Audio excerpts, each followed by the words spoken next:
Hi friends, welcome back to my channel. இன்றைக்கி நாம் கொஞ்சம் வெரைட்டியும் ரொம்ப பியூட்டிஃபுல்லான ஒரு ஸ்நாக் ஐட்டம் செய்ய போகிறோம். இது நீங்கள் செஞ்சிட்டோம்னா ஒரு மாதத்துக்கெல்லாம் கெட்டு போகாது. நம்ம ஒரு ஏர் டைட்டான கண்டெய்னரில் போட்டு வச்சிடலாம். வாங்க செய்யறது எப்படின்னு பார்த்துக்கலாம். இதுக்கு நான் ஃபஸ்ட்டு மெஷர்மெண்ட்டுக்கு ஒரு டம்ளர் எடுத்துருக்கேன். அதுக்கு அரை டம்ளர் அளவுக்கு நான் சர்க்கரை எடுத்துருக்கேன். இப்போ ஒரு மிக்ஸி ஜாரில் இந்த சர்க்கரையை சேர்த்து நம்ம நல்லா பொடி பண்ணி எடுத்துகிட்டு வந்துடலாம். பாருங்கள், இப்போ நல்லா பொடி பண்ணி நான் எடுத்துட்டோம். இப்போ ஒரு மிக்சிங் பவுல் எடுத்துக்கோங்க. அதில் இந்த சர்க்கரையை நம்ம சேர்த்திடலாம். அதுக்கப்புறம் மெஷர்மெண்ட் கப்புக்கு ஒரு கப் அளவுக்கு கோதுமை மாவு சேர்த்திட்டேன். இப்போது அதிலேயே ஒரு கப் அளவுக்கு அரிசி மாவு சேர்த்திட்டோம். அதையும் சேர்த்து இப்போது வானிலா எசன்ஸு ஒரு 2 துள்ளி ட்ராப்ஸ் போட்டிருக்கோம்.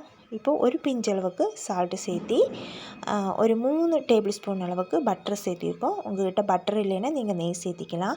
இல்லை உங்களுக்கு முட்டையோட வாசம் உங்களுக்கு பிடிக்குன்னா நீங்கள் இதில் முட்டையும் கூட நீங்கள் ஆட் பண்ணி எடுத்துக்கலாம். ஆனால் ரொம்ப நாளைக்கு அதை ஸ்டோர் பண்ணி வைக்க முடியாது. இப்போ இதையும் நம்ம கை வச்சு நல்லா பிசைஞ்சுக்கோங்க. அதுக்கப்புறம் நீங்கள் கொஞ்சம் கொஞ்சமாக நம்ம தண்ணி ஊற்றி சப்பாத்திக்கு எப்படி மாவு பிசையுமோ அந்த மாதிரி நல்லா பிசைஞ்சு எடுத்துக்கோங்க. அது ஒரு நிமிஷம் 2 நிமிஷத்துக்கெல்லாம் நல்லா பிசைஞ்சுக்கோங்க. ரொம்ப சாஃப்டாக வரணும் நமக்கு இந்த மாவு. இப்போது இந்த மாவே 2 போர்ஷனாக எடுத்துருக்கோம். இப்போது ஒன்று நாம் வேறு பவுலில் மாற்றி வச்சிடலாம். இது அப்போ அங்கே உரமாக இருக்கட்டும். இப்போ பார்த்திங்கன்னா இதே கொஞ்சம் குழி மாதிரி நம்ம பண்ணி விட்டுடலாம். இதுக்கு பார்த்திங்கன்னா 2 டேபிள் ஸ்பூன் அளவுக்கு பீட்ரூட் ஜூஸ் போட்டிருக்கேன். இதே நம்ம ஊற்றி இப்போ மாவு இனி இது ஒரு தடவையும் கூட நம்ம நல்லா மிக்ஸ் பண்ணிக்கலாம். இந்த ஜூஸ் எல்லா மாவிலும் அப்ளை ஆகிற மாதிரி நல்லா மிக்ஸ் பண்ணிக்கோங்க.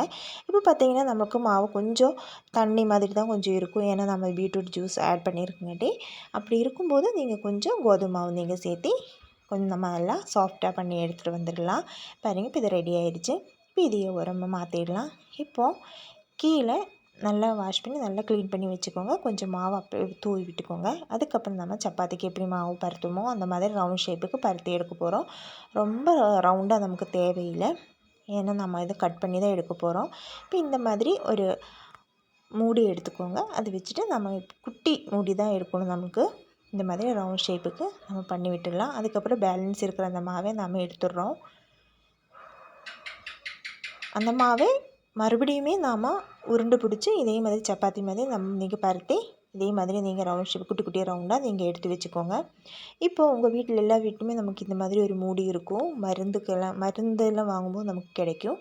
இதில் இந்த குட்டி குட்டியாக நம்ம பருத்தி வச்சுருக்கோம் இல்லையா, அந்த மாவை நம்ம நல்லா ஒன்றுக்கு மேலே ஒன்றா போட்டு நம்ம இப்படி எடுத்துடலாம்.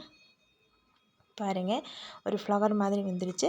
பாருங்கள், இப்படி தான் இதோட பாதி அளவுக்கு நம்ம உள்ளே வச்சு நல்லா ப்ரெஸ் பண்ணி விட்டுக்கோங்க. இதுக்கு உள்ளே பார்த்தீங்கன்னா ஒரு மேலால் இப்படி வச்சு விட்டுக்கோங்க. ஒரு 5 இல்லைன்னா 6 வாய் வட்டம் இல்லாத மூடி மாதிரி நீங்கள் எடுத்துக்கோங்க. அதுக்கப்புறம் இப்படி திருப்பி போட்டு இப்படி எடுத்தாங்கன்னா நம்மளோட ஃப்ளவர் ரெடி ஆயிடுச்சு. பாருங்கள், இப்போ பார்த்தா உங்களுக்கு ரோஸ் மாதிரி தெரியுதா இல்லையான்னு தெரியல, சொல்லுங்கள், கமெண்ட் சொல்லுங்கள். பாருங்கள், இப்போது நம்மளோட எவ்வளோ அழகாக இருக்குது பாருங்கள். நம்மளோட ஃப்ளவர் எல்லாம் ரெடி ஆகிடுச்சு. இப்போ அதை உரமாக இருக்கட்டும். இப்போ கொஞ்சமாக மாவு கீழே போட்டு விட்டுருங்க. அதுக்கப்புறம் நாம் வேறு ஒரு உருண்டை மாற்றி வச்சுருக்கோம் இல்லையா, இப்போ இதையுமே நம்ம சப்பாத்திக்கு எப்படி நம்ம பருத்துவோமோ அந்த மாதிரி ரவுண்ட் ஷேப்புக்கு நல்லா பருத்தி எடுத்துக்கோங்க. இப்போது ஒரு 2 டேபிள் ஸ்பூன் இல்லைன்னா ஒரு டேபிள் ஸ்பூன் அளவுக்கு இந்த மாவுக்கு எவ்வளோ தேவையோ அதுக்கு அளவுக்கு நான் எள் எடுத்திருக்கேன். அப்புறம் அந்த எள்ளை மேலால் தூவி விட்டு இப்போ கை வச்சு இப்படி நல்லா ப்ரெஸ் பண்ணிக்கோங்க. அது உள்ளால் அது அப்படியே ஜாயிண்ட் ஆகிக்கும். இப்போ இதே மாதிரி ஒரு குட்டி மூடி எடுத்துக்கோங்க. அதுக்கப்புறம் பாருங்கள், அந்த எண்டு வச்சு இப்படி நான் பண்ணிகிட்ருக்கிற மாதிரி நீங்கள் பண்ணிக்கோங்க. பாருங்கள், இது ஒரு ஷேப்புக்கு நமக்கு வந்திருக்கு பாருங்கள். ஹாஃப் மூன் மாதிரி இருக்குது பாருங்கள். இப்போது எல்லாத்தையுமே நம்ம இந்த மாதிரி நம்ம பண்ணி எடுத்துகிட்டு வர போகிறோம். பாருங்கள், இது எல்லாமே நம்ம இப்படி பண்ணிடலாம். என்னோடய சேனல் நீங்கள் ஃபஸ்ட் டைம் தான் பார்க்குறீங்கன்னா மறக்காமல் நல்ல நல்ல வீடியோஸ் எல்லாம் இருக்குது, அதெல்லாம் போய் விசிட் பண்ணி பாருங்கள். சேனல் பிடிச்சிருந்தா சப்ஸ்கிரைப் பண்ணுங்கள். ஆனால் சப்ஸ்கிரைப் பண்ணும்போது மறக்காமல் ஆளுங்கிற ஆப்ஷன் எனேபிள் பண்ணி விட்டுருங்க. அப்போ தான் நான் போடுற நோட்டிஃபிகேஷன் உங்களுக்கு வந்து சேரும். இப்போ நான் அடுப்பு பற்ற வச்சு ஒரு கடாயில் கொஞ்சம் ஆயில், சன்ஃப்ளவர் ஆயில் எடுத்திருக்கேன். அதை கொஞ்சம் சூடாகவும் நம்ம இதுலேயே நம்ம அது போட்டு நம்ம ஃப்ரை பண்ணி எடுக்க வேண்டியதான். ஃபஸ்ட் நீங்கள் ஹை ஃப்ளேமில் ஃபஸ்ட்டு போட்டு அப்புறம் லோ டு மீடியம் ஃப்ளேமில் போட்டுக்கோங்க. இல்லைன்னா டக்குன்னு கருகி போகிறதுக்கு வாய்ப்பு இருக்குது. அதனால தான் இப்போ இதையே நம்ம ஃப்ரை பண்ணி எடுத்தாச்சு. நம்மளோட ரோஸை ஃப்ரை பண்ணி எடுத்தாச்சு. இப்போ மற்றது நம்ம பண்ணி வச்சுருக்கோம் இல்லையா, ஹாஃப் மூன், அதையுமே நம்ம அந்த மாதிரி ஃப்ரை பண்ணி எடுத்து வச்சிடலாம். இது நமக்கு கம்மியான இன்க்ரீடியன்ஸ் தான், நம்ம டக்குன்னு செஞ்சிடலாம் நம்ம வீட்டில். இது பார்த்திங்கன்னா ஏர் டைட்டான கண்டெய்னரில் போட்டு நீங்கள் ஒரு மாதத்துக்கெல்லாம் நீங்கள் வச்சிடலாம். முட்டை யூஸ் பண்ணிங்கன்னா மட்டும்தான் கொஞ்ச நாளத்துக்கு நம்ம வைக்க முடியாது. மற்றபடி கெட்டு போகிற மாதிரி நம்ம எதுவுமே இதில் ஆட் பண்ணல. பாருங்கள், நம்மளோட அழகான பலகாரம் ரெடி ஆயிடுச்சு. இப்போ நான் ஒவ்வொன்றும் ஒவ்வொரு ஷேப்புக்கு பண்ணியிருக்கோம் பாருங்கள். கொஞ்சம் இந்த மூடி நம்ம எடுக்கிற அந்த மூடி கொஞ்சம் சின்ன மூடியாக இருந்தால் சின்னதாக வரும், கொஞ்சம் பெரிய மூடியாக இருந்தால் அதோடய ஷேப்பு கொஞ்சம் பெருசாக வரும். அந்த மாதிரி மிக்ஸ் பண்ணி நான் எடுத்துருக்கோம் பாருங்கள். இப்போ நல்லா ஃப்ரையாக நம்ம கட் பண்ணி பார்க்குறோம். ஃபஸ்ட்டு எடுக்கும்போது கொஞ்சம் சாஃப்டாக இருக்கும், வைக்க வைக்க கொஞ்சம் நல்லா கட்டியான ஒரு இதாக இருக்கும். நம்மளோட அழகான ரோஸ் ஃப்ளவர் எப்படி இருக்குன்னு பாருங்கள். இது பார்க்குறது இல்லாமல் நீங்கள் கண்டிப்பாக செஞ்சு பாருங்கள். செஞ்சு பார்த்து ஃபீட்பேக் மறக்காமல் சொல்லுங்கள்.